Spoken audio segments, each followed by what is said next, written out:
Assalamualaikum warahmatullahi wabarakatuh. Hola teman-teman, kembali lagi di channel YouTube aku.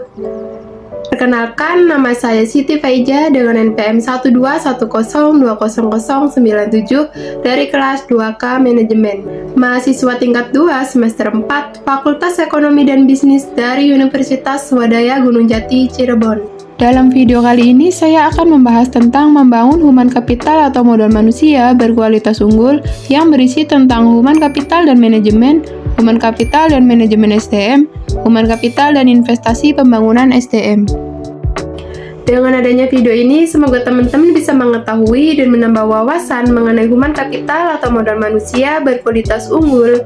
Dan saya harap teman-teman bisa memahami dan menyimak video materi pembelajaran yang akan saya sampaikan. Simak video berikut ini ya.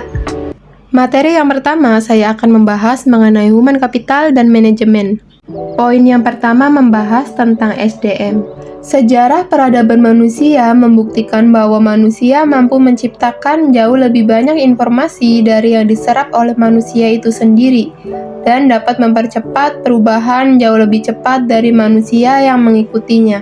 Manusia seperti ini adalah manusia yang memiliki keterampilan, kompetensi, dan pengetahuan yang diperolehnya melalui pengalaman belajar. Poin yang kedua membahas tentang SDM unggul.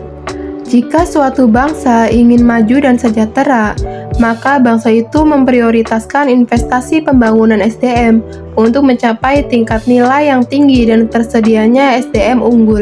Penekanan nilai ini membantu manusia lebih kreatif, produktif, dan mampu menyelesaikan masalah yang dihadapi dan bekerja keras dengan komitmen dan dedikasi tinggi didukung dengan integritas tinggi. Poin yang ketiga, investasi pendidikan untuk SDM unggul. Pembangunan human capital melalui investasi pendidikan oleh pemerintah, swasta, maupun masyarakat penting untuk mempersiapkan masa depan bangsa yang lebih baik lagi. Poin yang keempat, variabel penting SDM. Variabel penting dalam SDM adalah kemampuan, sikap, nilai-nilai, kebutuhan-kebutuhan, dan karakteristik demografinya. Variabel tersebut menurut Gomez dipengaruhi oleh lingkungan, seperti norma dan nilai-nilai masyarakat, tingkat pendidikan, dan peluang yang tersedia. Poin yang kelima, pentingnya manajemen SDM. Sifat SDM selalu berkembang atau dinamis, baik jumlah maupun mutunya. Maka untuk memperoleh keseimbangan antara SDM yang tersedia dengan tingkat perkembangan ekonomi, pada tahap tertentu diperlukan manajemen SDM yang tepat pada tingkat nasional dan daerah. Poin yang keenam, penekanan kualitas SDM. Yang pertama, kualitas spiritual, meliputi aspek iman, takwa, dan moral. Yang kedua, kualitas masyarakat dan berbangsa termasuk setiakawanan sosial, rasa tanggung jawab, dan disiplin sosial. Yang ketiga, kualitas kekarya yang meliputi 3 faktor. Yang pertama, faktor pribadi, yaitu kecerdasan, pengetahuan, keterampilan, dan mandiri. Yang kedua, faktor lingkungan dalam organisasi, seperti situasi kerja dan kepemimpinan. Yang ketiga, faktor luar organisasi, seperti memahami nilai-nilai sosial dan ekonomi. Dan yang terakhir, poin yang ketujuh, kebutuhan SDM di Indonesia. Dari pandangan di atas, ditegaskan SDM yang diperlukan Indonesia adalah orang yang cakap, dapat dipercaya, memiliki motivasi tinggi, memiliki kemampuan dan kecakapan, menciptakan iklim hubungan yang produktif, dan mengembangkan iklim kerjasama tim yang solid. Materi yang kedua membahas tentang human capital dan manajemen SDM. Apa sih arti dari modal manusia? Secara harfiah, pengertian modal manusia adalah pengetahuan, keahlian, kemampuan, dan keterampilan yang menjadikan manusia sebagai modal atau aset suatu bangsa. Human capital management oleh Gaspers dikenal juga sebagai manajemen talenta, yaitu suatu SDM yang terkait dengan proses pengembangan SDM dan memperkuat kedudukannya dalam suatu lembaga, memelihara dan mengembangkan SDM, dan menarik sebanyak mungkin SDM yang memiliki kompetensi, komitmen, dan karakter agar organisasi menjadi lebih berkualitas.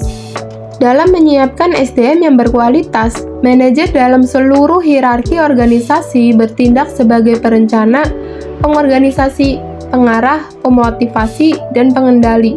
Pada dasarnya, organisasi memiliki ketergantungan dengan SDM yang ada dalam organisasi untuk menggerakkan organisasi, memenangkan persaingan, dan mencapai tujuan melalui proses dan mekanisme manajemen yang benar.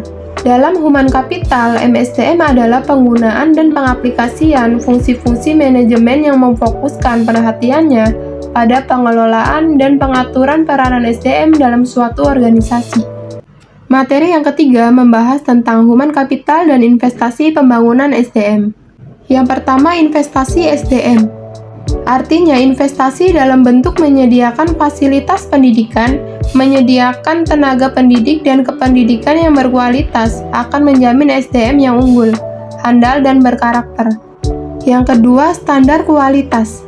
Artinya, kualitas produktivitas memenuhi standar apabila SDM mendapatkan pengalaman belajar dan latihan yang cukup untuk penguasaan ilmu pengetahuan dan keterampilan sesuai bidang peminatannya.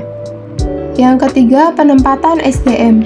Artinya, penempatan orang yang berprestasi dan bereputasi akan memberikan jaminan bahwa pembangunan human capital dalam organisasi pendidikan dapat memenuhi target SDM yang diharapkan. Dan yang keempat, konsep human capital atau modal manusia. Artinya, konsep human capital berkaitan dengan fakta bahwa pada dasarnya manusia akan menanamkan investasi pada dirinya melalui pendidikan, pelatihan, dan aktivitas lain yang akan meningkatkan pendapatan mereka di masa depan melalui peningkatan penghasilan seumur hidup.